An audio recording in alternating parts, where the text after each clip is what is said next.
ریخت این نکبت‌ها رو می‌بینیم. بعد از شکست کامل مذاکرات ایران و آمریکا در پاکستان و اعلام ادامه قطعی اینترنت برای بیش از 1000 ساعت، سینا ولی‌الله مثل همیشه با توییت‌ها و استوری‌های آتشینش توجه همه را جلب کرده است. این روزها که رژیم از درون کاملاً در حال فروپاشی است و فقط با زور سرکوب و قطعی اینترنت خودش را سر پا نگه داشته، ارزشی‌ها و حامیان سپاه بیشتر از همیشه سردرگم و عصبی شدند. دقیقاً همان کسانی که تا دیروز فریاد جنگ نمی‌خواهیم می‌زدند، امروز با شکست مذاکرات حالا خوشحال‌تر از قبل هستند و از مذاکره کنندگان قدردانی می‌کنند. همان کسانی که تا دیروز در تجمعات شبانه وقتی فهمیدند قرار است به پاکستان بروند، تیم مذاکره کننده را به فحش بسته بودند. امروز همانطور که می‌دانید شاهزاده رضا پهلوی هم در پارلمان سوئد سخنرانی قوی‌ای داشتند که در ادامه سخنان شاهزاده را هم خواهیم شنید. به انرژی لایک ها و کامنت های شما به شدت نیاز داریم.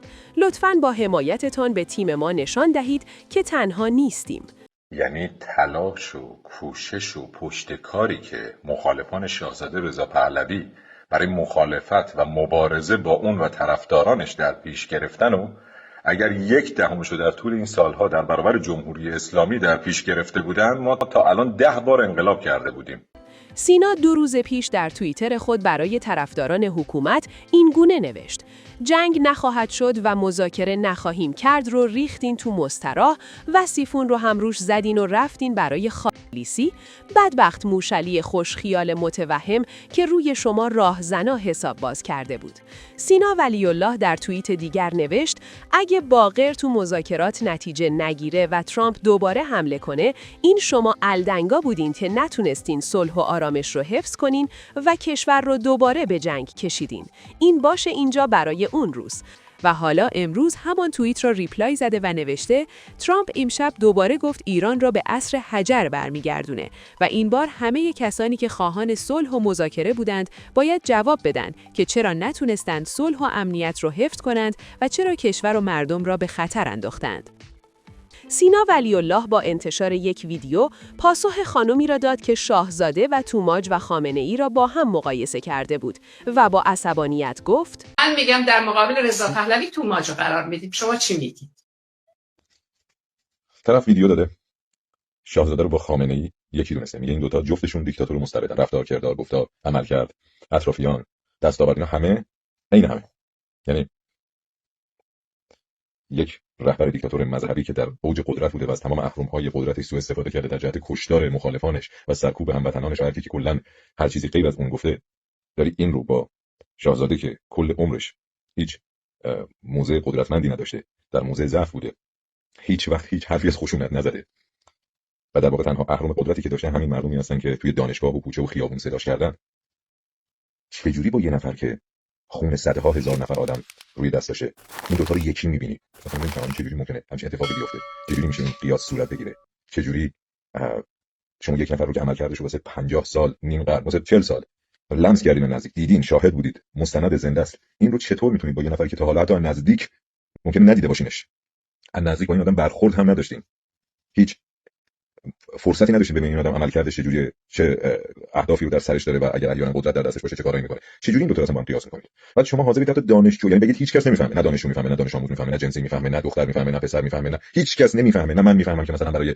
30 سال بدون انقطاع برنامه رو آنتن بودم، برنامه داشتم، برنامه سازی کردم، نه من میفهمم، نه اونی که مثلا توی دانشگاه داره شعار میده میفهمه، نه اون کسی که کار مثلا آزاد داره میفهمه، نه اون سرباز میفهمه، نه این دانش آموز میفهمه، نه اون بچه، هیچ کس نمیفهمه، فقط شما میفهمید، فقط شما درست میگین، یعنی همه گول خوردن، همه اشتباه کردن.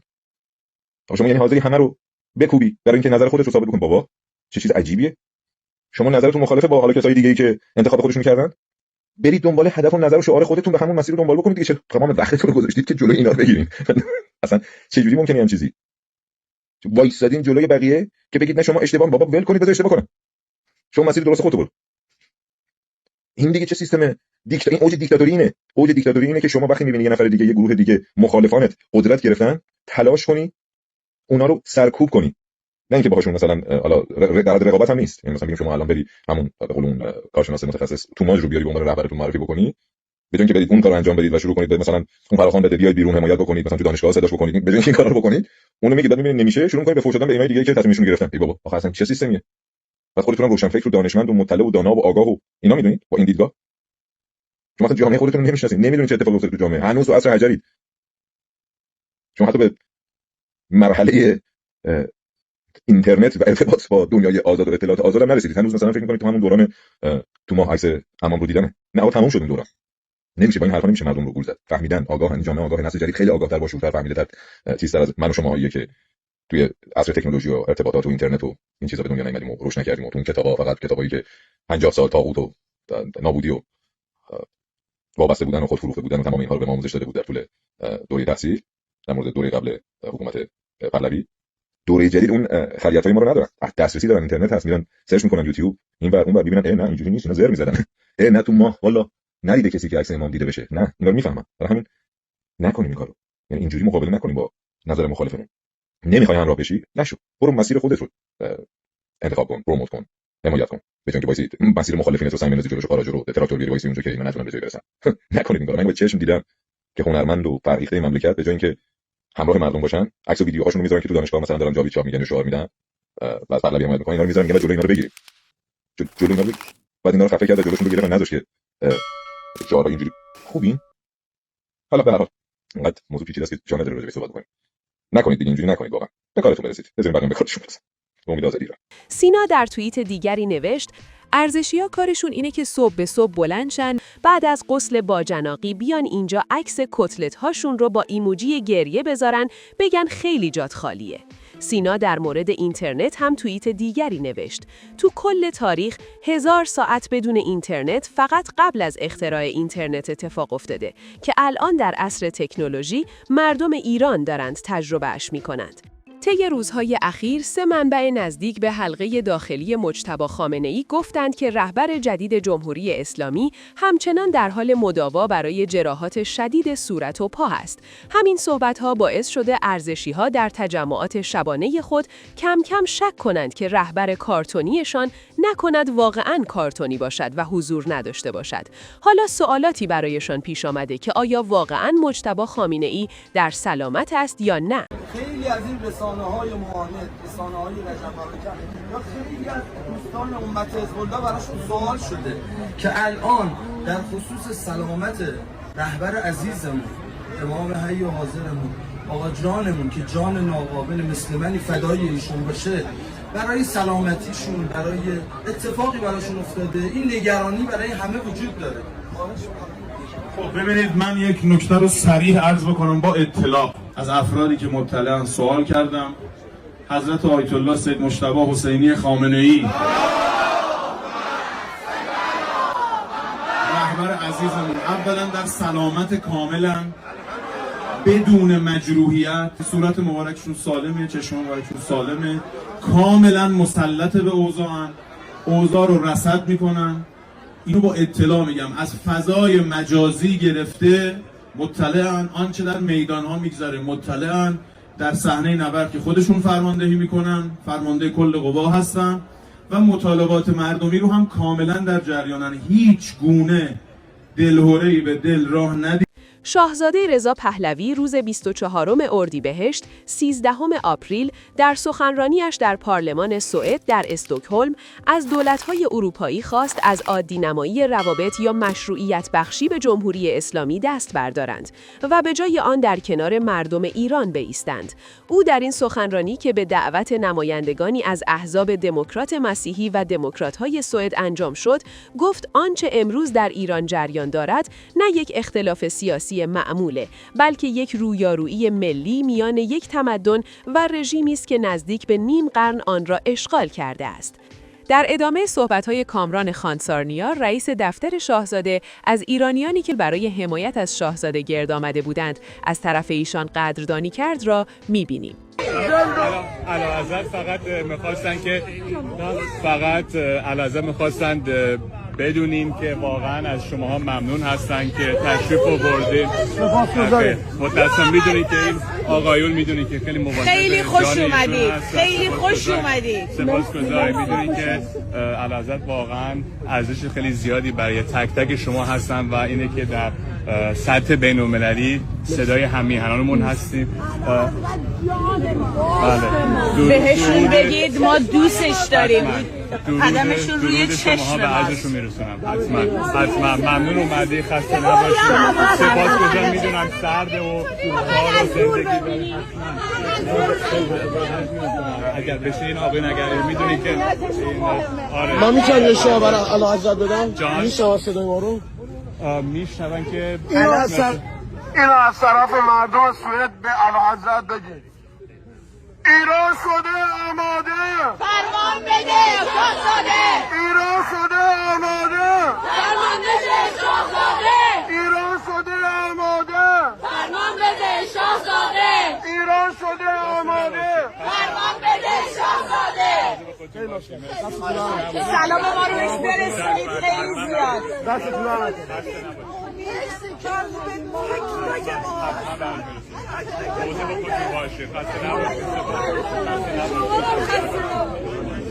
جاوید جاوید جاوید جاوید زنده جاوید. بریم با هم صحبت‌های امروز شاهزاده در پارلمان سوئد را ببینیم.